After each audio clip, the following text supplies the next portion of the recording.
Welcome to Possibilities. Possibilities is a program that showcases the talent of persons with disabilities.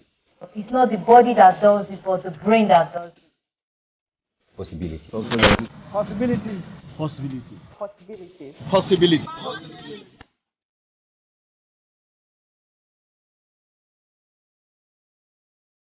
Hello, my name is Aver. I am an amputee. Welcome to Possibilities. Possibilities is a program where we showcase the talents, courage, fears, and aspirations of persons with disability. It's also a program where friends of persons with disabilities come to share their programs, the policies they are working on in bettering the lives of persons with disability. And in the studio today, we have no other person but Engineer Ima John Oche. Engineer Ima John Oche has a long profile, but the one that interests me most is the aspect where he is a member of a committee that is working on the policies manual of building pedestrian bridges and non-motorized transport for persons with disability. So, Mr. John Oche, welcome. Thank you. Sir, please, may our viewers know you better. Thank you, Ave. I am Engineer John Emmanuel. Okay. The Director of Administration and Strategy of Transportation Growth Initiative. Okay. A member of the Board of the Cycling Federation of Nigeria. Okay. And the coordinator of Open Streets, Abuja. Wow. Okay, sir. May you tell us more about the policies that you are building towards easing the pains of persons with disability in Nigeria? Thank you very much. I've been a transport expert for quite a long time. Okay. In the past 10 years, we've been working on mobility for persons with disability, cyclists, pedestrians, children, women, and all the vulnerable groups who are essentially denied their rights of safe and convenient movement. Okay. To begin with, I believe very strongly that the right to free movement, which is a fundamental right of everybody, cannot be successfully said to have been guaranteed. Okay. Where transport provisions does not give me my choice to move the way I want to move. When you relate that to the persons with disability, you agree with me that generally in Nigeria, they have been largely denied their right to free and convenient movement. Okay. Because I have not seen any national, state, or local government budget where they say this is a component of the budget meant for persons with disability. Yeah. I've never seen any policy in Nigeria on transport where they say so type of bus must have this kind of component, that kind of component for persons with disability. Yeah. I have not seen programs and policies of government targeted towards providing efficient mobility for persons with disability. What do you think that you stand at an intersection and traffic lights is moving and then somebody who can't see gets there and the traffic light does not have a sound and then he's stranded? You get to a building, there's an upstairs, people live, the offices are up. Persons with disability also have his office up. There is no lift. And then he's on wheelchair. Then he got to the place he had to drop and either crawl with his hand, which I see almost every day. Wow. Or he's forced to beg somebody to pack him to climb. And that violates, in my opinion, the rights of persons with disability. I do not know to what extent this can be contested in court, but I believe it's a violation of their rights. Yeah, it is. And so I have had the privilege since 2009 okay, to be involved at different levels of policy development, advocacy issues, and quite a number of other activities like that, both at the national and city level. Wow, that's quite interesting. Thank you. So, sir, with the level of interest you have shown in the comfort of persons with disability, this really prompts me to ask if you have ever come in contact, close contact with persons with disability, or is just a born interest, out of interest or anything? Yes, it is both. Okay. First of all, I had a childhood friend that we grew together. Okay. His disability was caused by polio. Wow, polio survivor. Yeah, and then he had the 2 legs challenged. So then there was no wheelchair. So we moved together with him, crawling and following us to every park. Wow. He struggles to be in everything we do. He wants to play football with us. Yeah. He wants to jump around. Wherever we climb trees, he wants to join us. And so we grew together. As we grew, the challenges became more obvious. As we move, we go to more distances, he cannot cope because he is crawling on the ground. Yes. And that left some imprint in me that there is a need for something to be done in that regard. Exactly. Then in 2008, I was doing a study on persons with, on pedestrians. Okay. And I saw that everywhere you go across the world talking about pedestrians, cyclists, you cannot diverge it from the needs of persons with disability. Yeah. So that came to mind, and I added it as one of the components of the things I advocate for. Okay. That led to one of the books I wrote on non-motorized transport. Yeah. I am privileged to author in 2015. I happen to have a copy of that book Did too. you have it? Yes. So it is very difficult to advocate for pedestrians and cyclists and women and children without putting persons with disability involved. It goes together. Okay. And so I've made it part of my advocacy, and every of the activities I do, they are involved. Okay, sir. How will you rate the Nigerian government in terms of involvement of persons with disability in policy making and welfare of persons with disabilities? Generally, I'm not very conversant with other areas. Yeah, but If you speak about transport. And mobility, my rating is very, very poor. Rating of government in ensuring the well-being and welfare of persons with disability, with particular regard to transport. Exactly. Highly, highly Poor. I have had privilege of being in different countries of the world. Yeah. Some years ago, I think 2012 or 2013, I was in Hong Kong, and in one of the suburbs where transport facilities were to be commissioned. Yeah.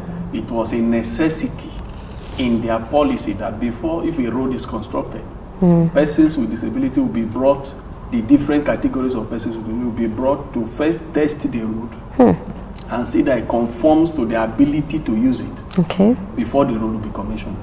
Imagine. They are part of the planning process, Yeah. the discussion process. They make amendments to design of the road to ensure that they are properly carried out.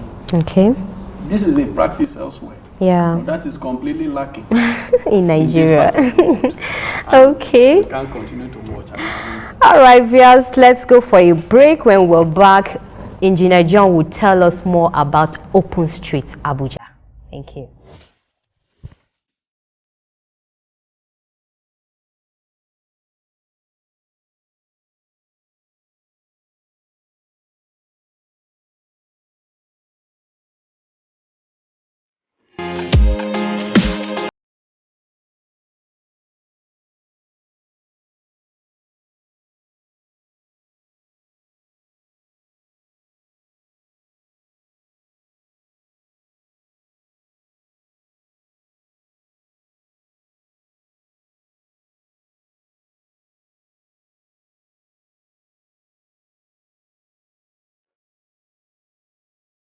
Welcome back. You are still watching Possibilities, and in the studio with me is Engineer Emmanuel Oche. So, sir, you talked about Open Street Abuja. What is Open Street Abuja? Yes. Thank you once more. Yeah. Open Street is a citizen-driven initiative Okay. working to change how the public perceive, invest, use the road. Okay. Our society is essentially car-centric. That is, we depend much more on the car than any form of mobility. All right. The car is seen as a symbol of pride, a symbol of success, in quote. Luxury. Luxury, pride. You have it, then you are doing well. If you don't have it, then you are not doing well. You don't belong.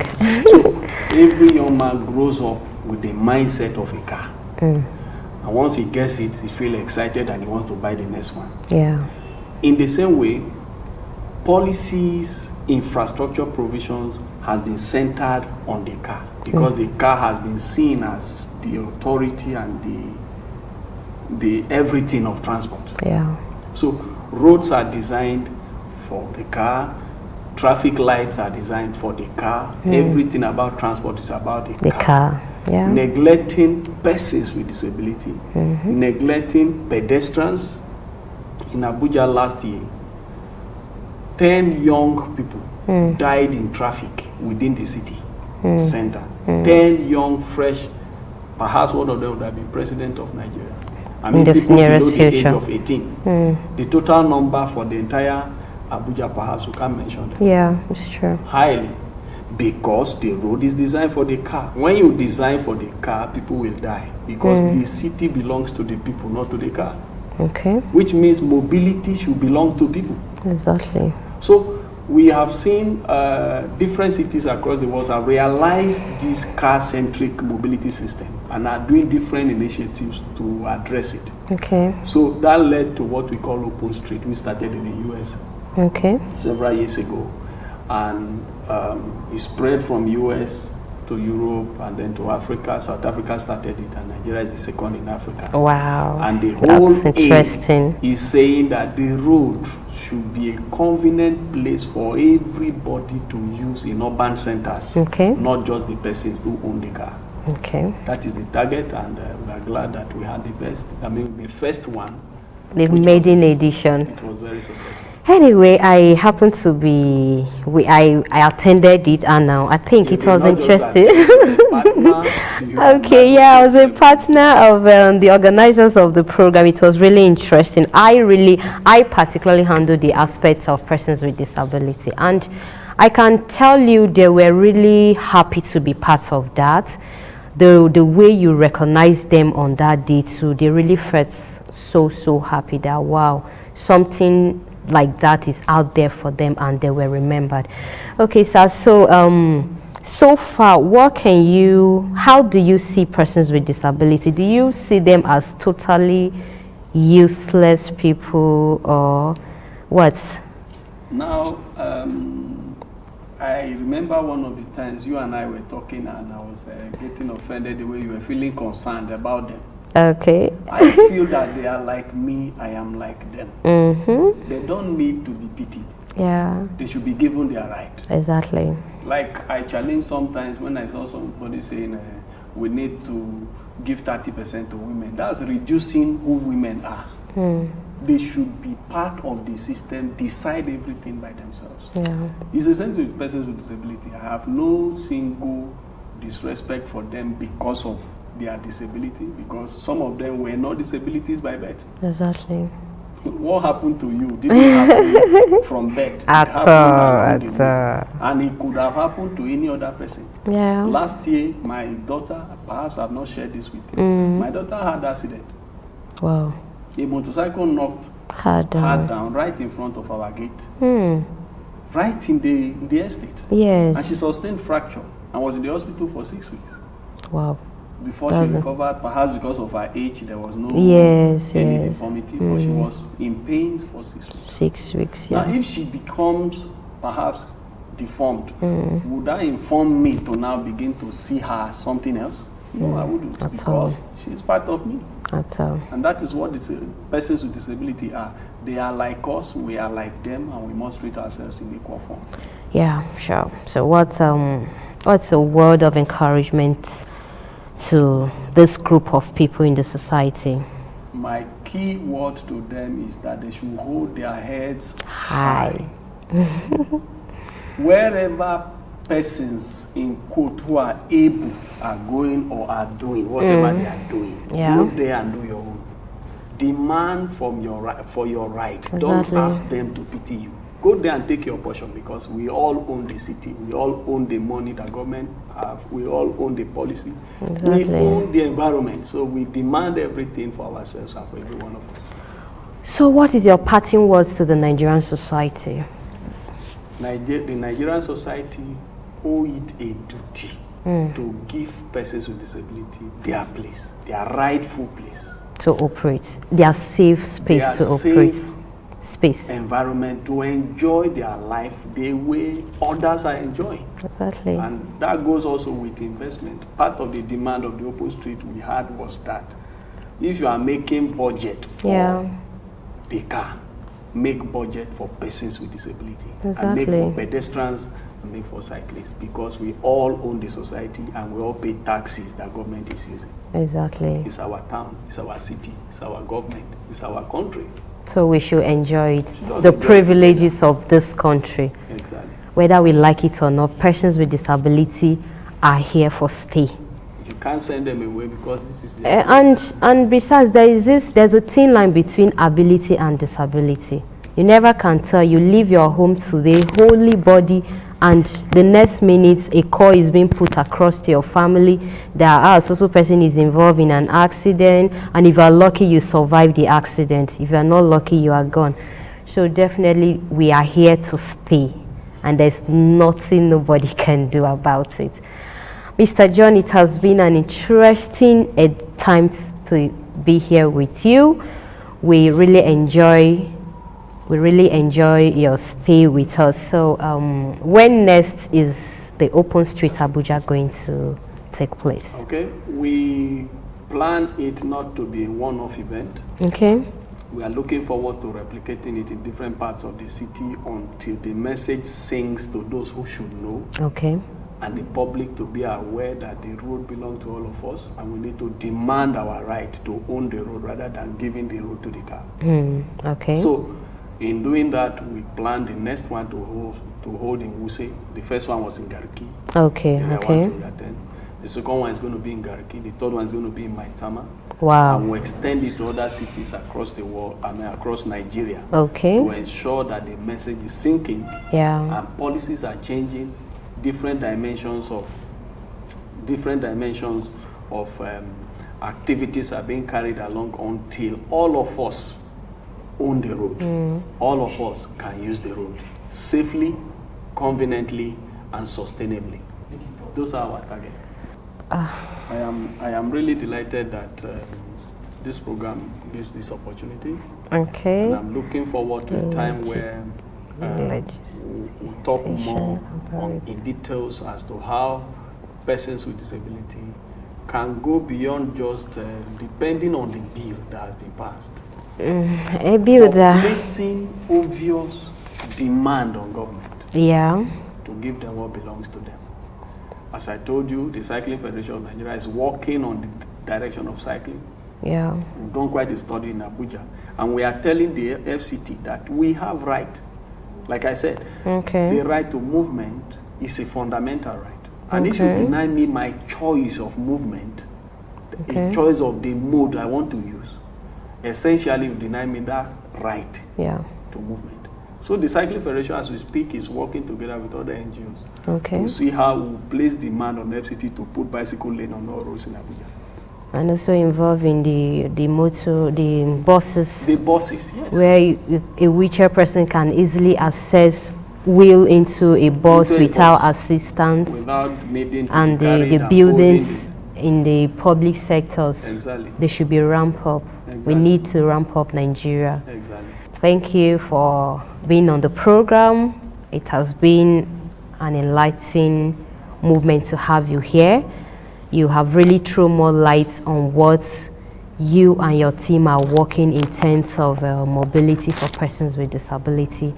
Hope when we call on you next time, you will oblige our invitation.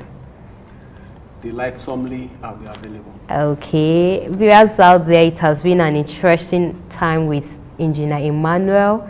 This is where we draw the curtains of today's edition. You can join us same time, same station on Possibilities. We are also open for partnership and sponsorship. You can contact us through the numbers on the screen. Thank you. Bye-bye.